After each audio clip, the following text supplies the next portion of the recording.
Assalamualaikum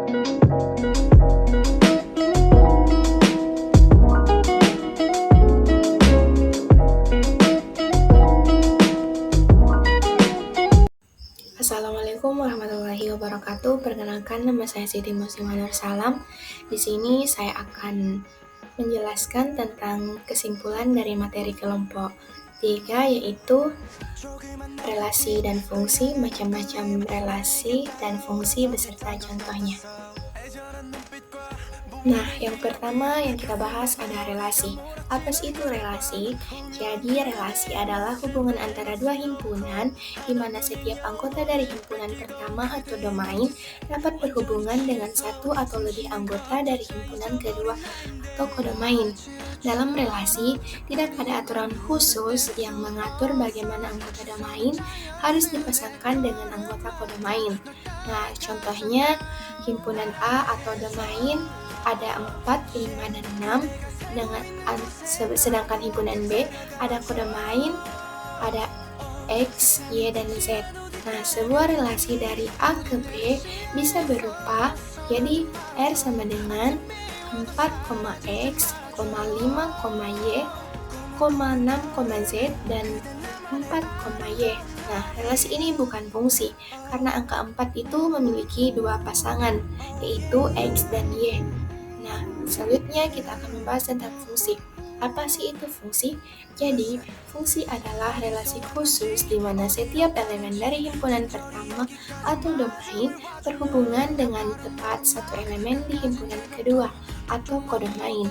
Nah, tidak boleh ada anggota domain yang tidak memiliki pasangan atau memiliki lebih dari satu pasangan.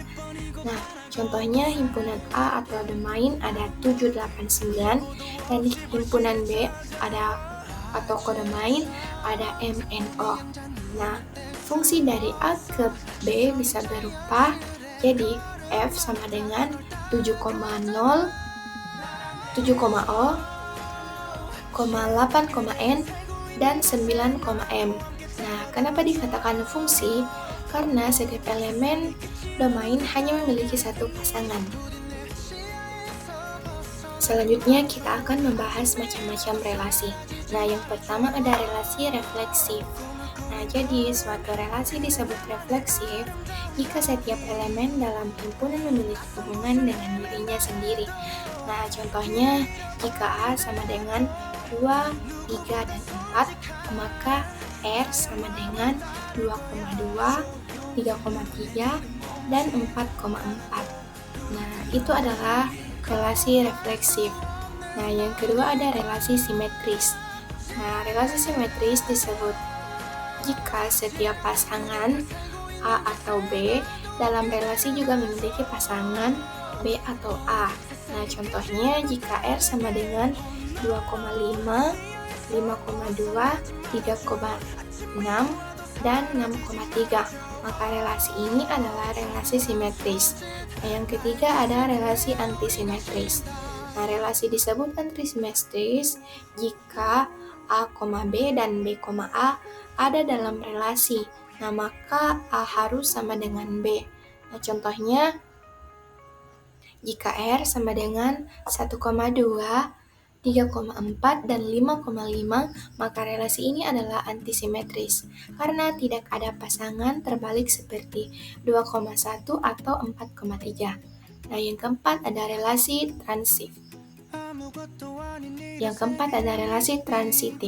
Nah, relasi disebut transitif jika A, B, dan B, C ada dalam relasi, maka A, C juga harus ada dalam relasi.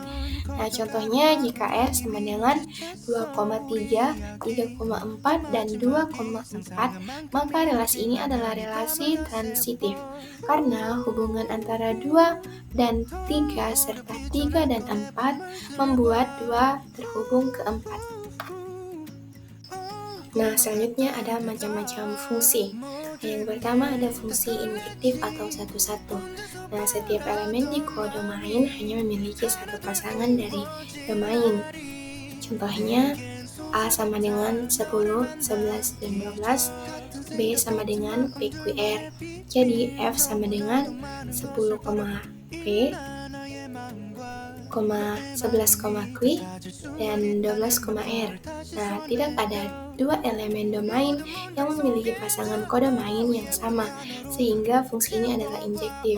Nah, yang kedua ada fungsi surjektif atau on-top. Nah, setiap elemen di kode main memiliki setidaknya satu pasangan di domain. Contohnya, A sama dengan 13, 14,15. Nah, B sama dengan S, T. Nah, jadi F-nya itu sama dengan 13,S, 14,T, dan 15,S. Nah, karena semua elemen kode main memiliki setidaknya satu pasangan dari domain, sehingga fungsinya adalah surjektif. Nah, yang ketiga ada fungsi bijektif. Nah, fungsi yang bersifat injektif dan surjektif yaitu setiap elemen di domain berhubungan dengan tepat satu elemen di kode main, dan sebaliknya. Contohnya, A sama dengan 16, 17, 18, B, A, B, C. Jadi, F-nya itu sama dengan 16,A, 17,B, dan 18,C. Karena fungsi ini injektif dan surjektif, maka fungsi ini adalah bijektif.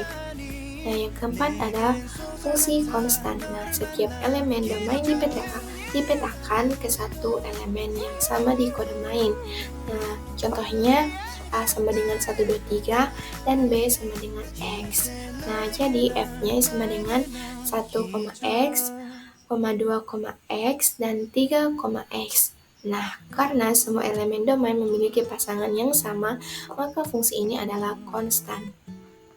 Nah, selanjutnya yang kelima ada fungsi identitas. Nah, fungsi yang mengembalikan nilai input yang sama sebagai outputnya. Contohnya, jika A sama dengan 22,23,24, maka Fx-nya sama dengan X. Sehingga F-nya sama dengan 22,22,23,23,24,24. Karena semua elemen dipetakan ke dirinya sendiri, sehingga fungsi ini adalah identitas. Nah, yang keenam ada fungsi polinomial. Nah, fungsi polinomial berbentuk fx sama dengan ax kuadrat tambah bx tambah c, di mana a, b, dan c adalah konstanta. Contohnya, fx sama dengan 2x kuadrat kurang 3x tambah 5. Nah, jika x-nya sama dengan 1, maka f dari 1 sama dengan 2 kali 1 kuadrat kurang 3 kali 1 tambah 5. Jadi f dari 1 sama dengan 2 kali 1 kurang 3 kali 1 tambah 5. Jadi f dari 1 sama dengan 2 kurang 3 tambah 5. Jadi f dari 1 sama dengan 4. Nah, yang ketujuh ada fungsi aritmatika. Nah, fungsi yang menggunakan operasi dasar matematika seperti penyulahan, pengurangan, perkalian, dan pembagian. Nah, contohnya f dari x sama dengan 4x tambah 7. Nah, jika x-nya sama dengan 2, maka f dari 2 sama dengan 4 kali 2 tambah 7. Nah, 4 kali 2 sama dengan 8. Terus 8 tambah 7 sama dengan 15. Jadi, f dari 2 sama dengan 15. Selanjutnya yang ke-8 ada fungsi logika. Nah, fungsi logika menggunakan operasi logika seperti AND, OR, dan NOT untuk menentukan hasil berdasarkan nilai input yang diberikan. Contohnya, f dari x, y sama dengan x dan y. Nah, di mana x dan y hanya bisa bernilai 0 atau 1. Nah, jika x sama dengan 1 dan y sama dengan 1, maka hasilnya 1 atau true.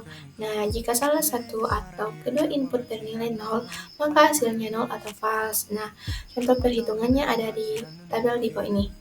Nah, yang ke-9 ada fungsi diskrit. Nah, fungsi yang hanya bekerja dengan bilangan bulat, bukan bilangan pecahan atau desimal. Contohnya, f dari x sama dengan x pangkat 3. Nah, jika x sama dengan 2, maka f dari 2 sama dengan 2 pangkat 3. Nah, 2 kali 2 sama dengan 4. Terus 4 kali 2 sama dengan 8. Jadi, f dari 2 sama dengan 8. Nah, yang ke-10 ada fungsi terbatas. Nah, fungsi yang memiliki batas atas dan batas bawah pada range atau hasil outputnya. Contohnya, f dari X sama dengan 3 kali sin X. Nah, sinus X selalu berada di antara negatif 1 dan 1. Nah, jika kita mengalihkan seluruh bagian pertidaksamaan ini dengan 3, maka negatif 1 dikali 3 kurang dari atau sama dengan 3 sin X, dan itu kurang dari atau sama dengan 1 dikali 3, maka hasilnya negatif 3 kurang dari atau sama dengan f dari X, dan itu kurang dari atau sama dengan 3. Sekian dari saya, itulah tadi penjelasan dari materi kesimpulan relasi dan fungsi, dan saya mohon maaf apabila ada salah kata, dan saya akhiri. Wassalamualaikum warahmatullahi wabarakatuh.